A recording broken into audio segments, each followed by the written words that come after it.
it is the devil that wants you to perish. The Bible says that it is not the will of God. It says it is not the will of God for any should perish.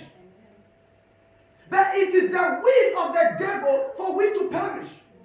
It is not the will of God for we to face all kinds of challenges in life. But it is the will of Satan for we to face all kinds of challenges in life. That is why when Satan wants to frustrate you, when you are going through difficulties, he uses that opportunities to begin to tell you that what you are going through is the sins of the past.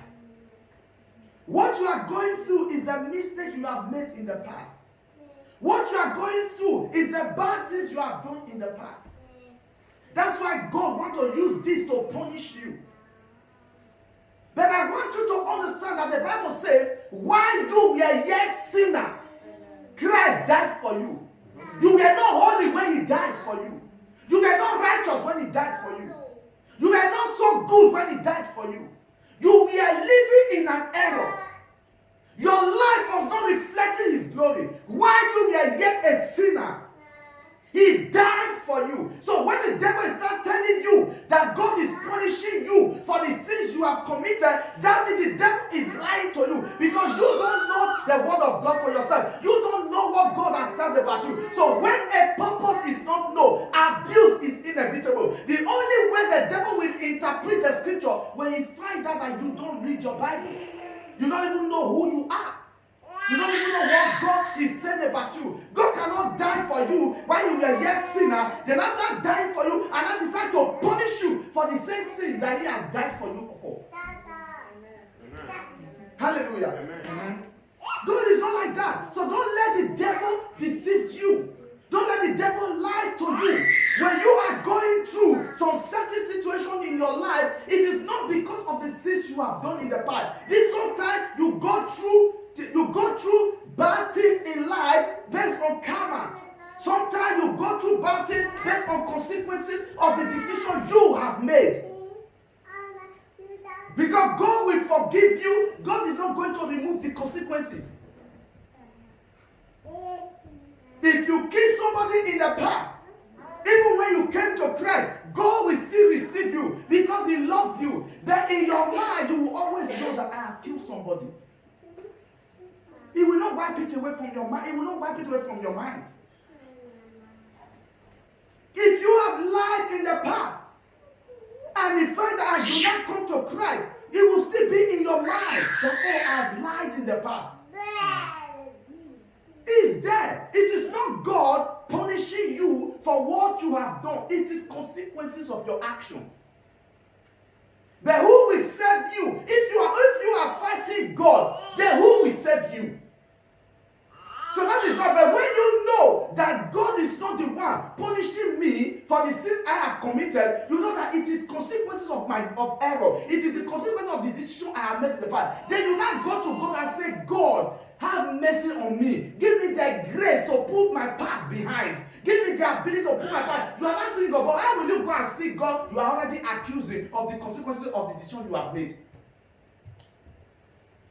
Hallelujah. Amen. How can I go to Brother Casey and I will go to him and I will accuse him of stealing my money? After accusing me of stealing my money, and he's angry every time, say, Casey stole my money, Casey stole my money, Casey stole my money, and he say, I didn't steal your money. I can't do it. Then later I go to him and say, oh, please, can you borrow me money? It doesn't make sense. Because your mind will be telling you don't. And maybe if I actually go to him, he will give me the money. But my mind will tell me, don't go. Somebody you have been accusing. Somebody you have been, that is how the devil operates. He will tell somebody you have been accusing, don't go, don't ask him. He will not give you. You know you have been accusing. He is angry. He is very upset. He is very upset. Don't go, don't go, don't go. And maybe because he didn't even put those things in mind. He just thought, what is he talking about? You understand? That is how the devil operates. The devil works with our mind. He works with the area we lack knowledge. Hallelujah. Amen.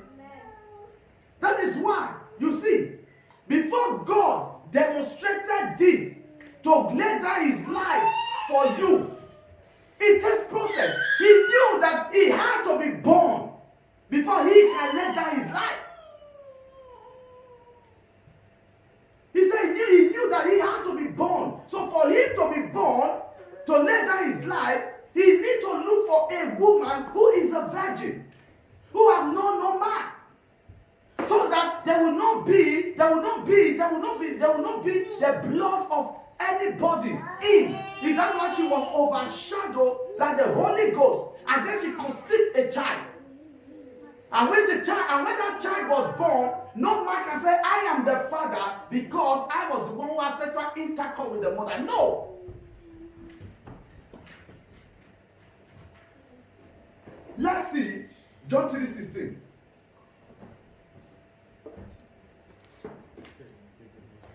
John 3:16. Look at what the Bible says. In John 3:16, the Bible says, it said, for God so loved the world. Did you see it? He said, for God so loved the world. And he gave his one and only begotten son. First he said, for God so loved the world. Then he gave. That is why you must understand that when you love your family, you gave. When you love your friends, you gave. You can't tell somebody, I love this person, I love this person, but you can't give to the person. Whatever you love, you give. Love comes with giving. Love. Jesus Christ demonstrated it here. Because when you love something, you go extra mile. You go extra mile. You don't give for what you don't love. Love is giving.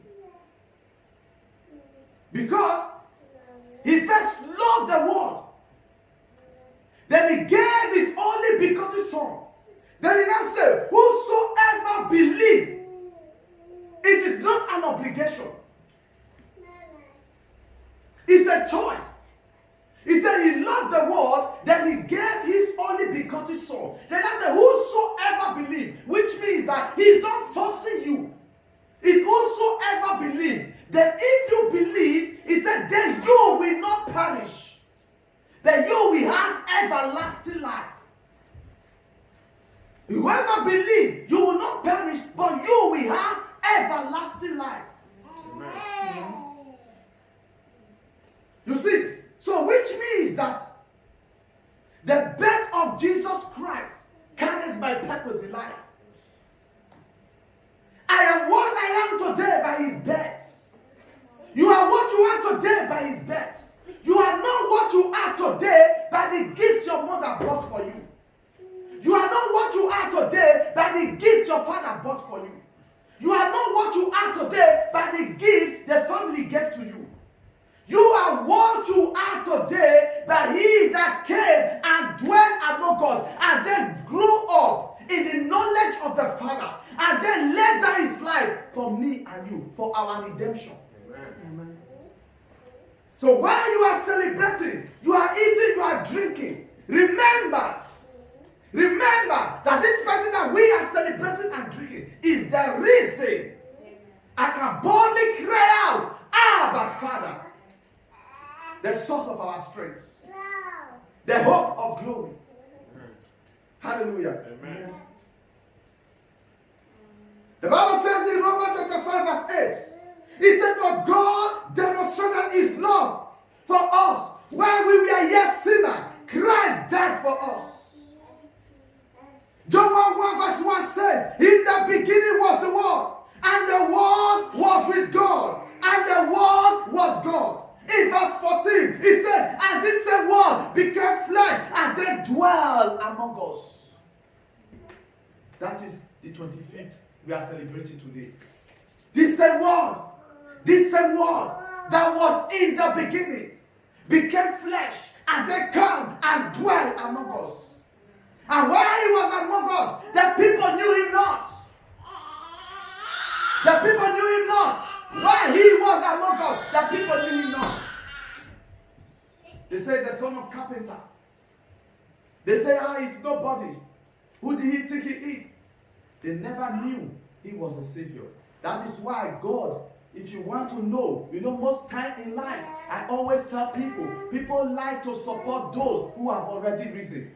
People don't like to support those who are coming up. I always tell people, it's better for you to support those who are rising, because those that are rising, you have not seen their future. But those who have already risen, you've already seen their future. And those who are rising, they are going to be greater than those who are already risen. But people think, when I support those who are already risen, there is a benefit. When I support those who are already risen, there is a benefit. When I support those who are already risen, there's a benefit. Because I can see their mansions, I can see their money in the bank account, I can see their wealth, I can see everything. But this one who has not risen, I don't know anything. And maybe if I will end up being an armed robber. Then what people don't know, those who have not risen yet, you don't know their future. Because why? God says, I use this, the foolish things of this world, to confront the wise. He uses the foolish things of this world to confront the wise. That's why you see God find interest in using people that men despise. Did you know that? He find interest in those who people have rejected. Do you know why? Because God loves glory. He like his name to be glorified. So when he uses people whom people have despised, then when you see what God has made out of that person that men despise, you need to say, God is mighty. Hallelujah, God is mighty. But when you go use somebody who already made it, you don't say God is mighty. You say, we know this person will definitely solve it. We already see it. That does not take glory. That does not give God glory. That's why God finds interest in those who may despise. That's why he said, never despise the days of little beginning. Hallelujah. Amen. And the Bible says in John 10:10, he said, the thief cometh not, but to steal, kill, and to destroy. That Jesus came, that you may have life and have it in abundance. Why the thief came? To kill your joy, to kill your peace, and then accuse you. He came to steal, to kill, and to destroy. He will steal your peace, and then accuse you and say you don't have peace because of the sins you committed in the past. He will kill your hope and say, yes, you don't have hope because of the family you are born into. He will take away things that will give you joy in life. He will tell you that, yes, because you have been disadvantaged. What he will take from you, what he will attack from you, is those things he will be using to attack you back. But when you know that the Bible says that Jesus came, that you may have life and have it to the full, you know that your happiness can never be taken from you. Because the happiness that you have does not come from men, it comes from God. Amen. Hallelujah. Amen. Every good thing that is happening in your life, man has not given it to you. Man has not made it happen. It is God that made them happen in your life. Hallelujah. Amen. That's what I was telling you them last week. I said, when man lifts you up, there's a guarantee that man can bring you down. Because why? They lift you up. They have the password to that upliftment. That when God lifts you up, no man can bring you down. Why? Because when you don't have the password to my rising, how can you bring me down? Hallelujah. Amen. That is why. The reason why Jesus came and the reason why he was born is to fulfill a purpose. Amen. And each and every one of you hear the sound of my voice. The reason why you were born is to fulfill a purpose. And when you find that purpose, run after that purpose. Walk with that purpose. Because the only thing that will make you useful in life is your purpose in life. Many of you read this scripture. When you read this scripture, arise, shine, for the light has come. The glory of the Lord is risen. Arise and shine. Some of you quote this scripture, a king shall come to the brightness of my rising. Let me tell you something. People come to the brightness of your rising on the standard of what you do. It is your value that attracts people of value to you. Are you with me? Yes. Because when you say, kings are coming to the brightness of your rising, to do what? To do what? Queen Elizabeth will just leave her palace and say, I am going to see Mr. Andrew to drink tea. Something valuable must have come out of you. There must be something about you that the queen will see and say, who is this person? Take me to this person. I want to dine with this person. A purpose is what attracts people of value to your life. A purpose is what attracts people of influence to your life. If you are not doing anything and you say, King will come to the brightness of my rising, King will be waiting. King comes to the brightness of your rising to do what? When you see sometime, I will just open my PayPal account. I will see somebody just made transfer into my PayPal account. Sometimes I will be telling my pastor, somebody just made transfer into my PayPal account. Do you think they just see my picture and say, oh, this guy, hey, let me transfer money? No. Something came out of me. And that thing that came out, they become a partaker of it. And they say, I am sowing into this thing that I have received from here. Something, you must make yourself valuable. You must make yourself useful. You never go on your knee one day, begin to pray for nations, pray for nations, pray for nations, pray for nations. Then you'll be saying, I will lend to nation, I shall not borrow. I will lend to nation, I shall not borrow. Nation you're not praying for. You don't know when you are praying for nation, you see people you have never met in your life for different nations, they become a blessing to your life. Hallelujah. Amen. You cannot say, Father, send me helpers. Father, send me helpers. Who have you helped? Who have you helped? You want helpers? You start helping people. You want people to pray for you? You start praying for people. You want people to bless you? You start blessing people. Do unto men as you want them to do unto you. That is how life works. These are the strategies of life. That's why you see, when you see two people are doing same business, one is succeeding and the other one is not succeeding. The difference between the one who's succeeding and one that is not succeeding is information. One knows what the other doesn't know. Hallelujah. Amen. So when you see people celebrating Christmas, or you are with your family, they are opening gifts, they are excited, they are happy, they are opening those gifts. Always remember, after they finish opening the gift, at the end of the day, sit them down. Let them know this day we are celebrating has nothing to do with this gift. It had to do with the one who came to die for your sins. It had to do with the one. The reason why Jesus was born, he was born because he needs to be born so that he can then teach us his word and then teach us the lifestyle that is where we can learn from his lifestyle. And then through that, then we know why he came. Then when we understand why he came, we know why he died. Then we know why he resurrected. When you don't know why he came. You only know he died, he resurrected. What benefit is that? You have to know why he came, why he died, and why he resurrected. These things must be known. Our children must be known. They must know all these things. So that they don't think Christmas is gift. Christmas is gift. If you think Christmas is gift, the reason why unbelievers who reject Christ celebrate Christmas and you also celebrate Christmas, then both of you are the same. You will see a believer who don't go to church. He will tell you that I don't believe in God, I don't believe in God. Let the Prime Minister cancel Christmas. You see them on the street. They will be rioting. No, you can't lock down December. No, we must celebrate. We must celebrate. Yet. Why? Because they see it as holiday. They see it as a holiday to reunite with family. But how do you see it? Do you also see it as holiday? But when you see it for the purpose of it, even when the Prime Minister locked down everywhere, I said nobody on there, it will not affect you. You don't know? It will not affect you because why? Open everywhere, lock it down everywhere, has nothing to do with the purpose. The purpose is in your heart. Knowing why he came and why he was born. And thank God that Herod could not close that chapter. He lived.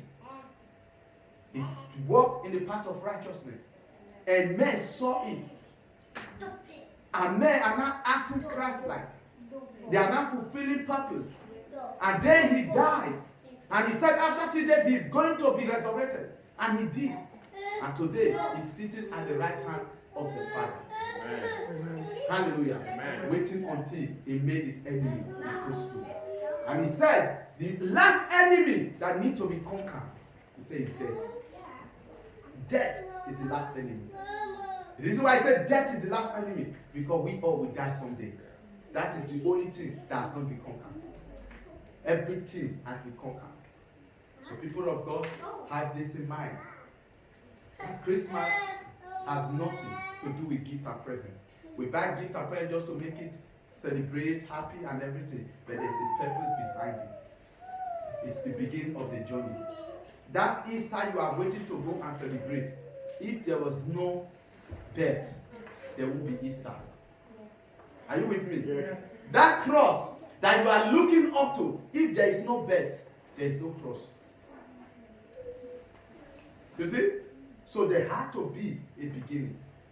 That is why, you see, when you see anybody doing well in life and they have no beginning, there is something behind their success.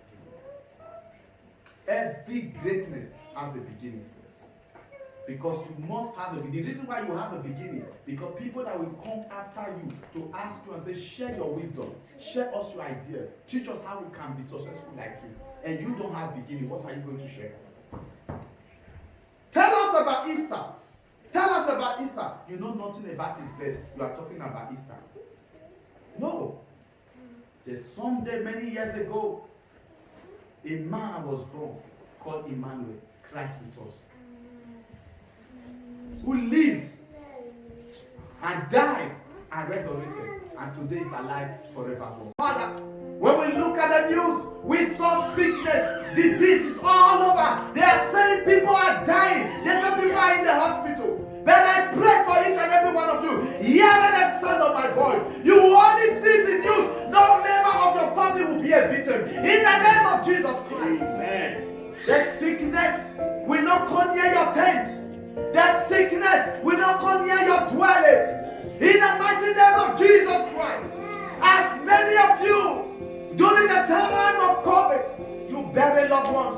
I came to declare today, in this new virus, you will not bury any member anymore. You will not bury anybody in your family. In the name of Jesus Christ, I command the blessings of the Lord upon your life.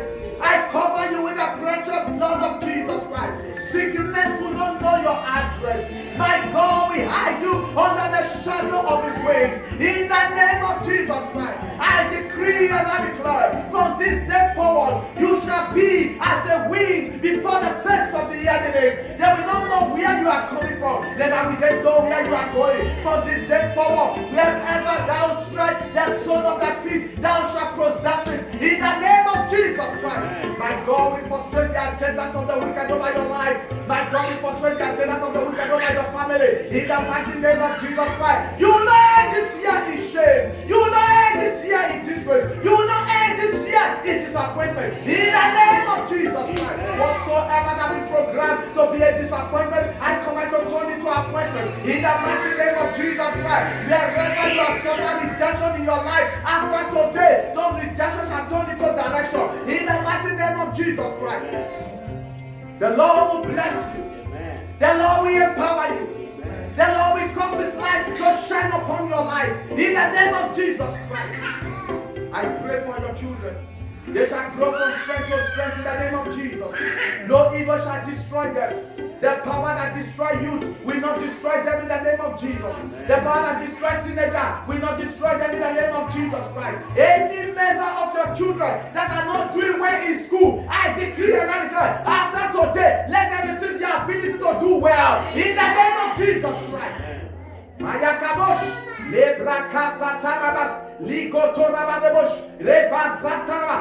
area in your life that you have suffered disgrace, every area in your life that you have suffered delay, every area in your business that you have suffered delay, every area in your relationship that you have suffered delay, every area in your family that you have suffered delay, I release grace for speed. I release grace for speed. I release grace for speed. I release grace for speed.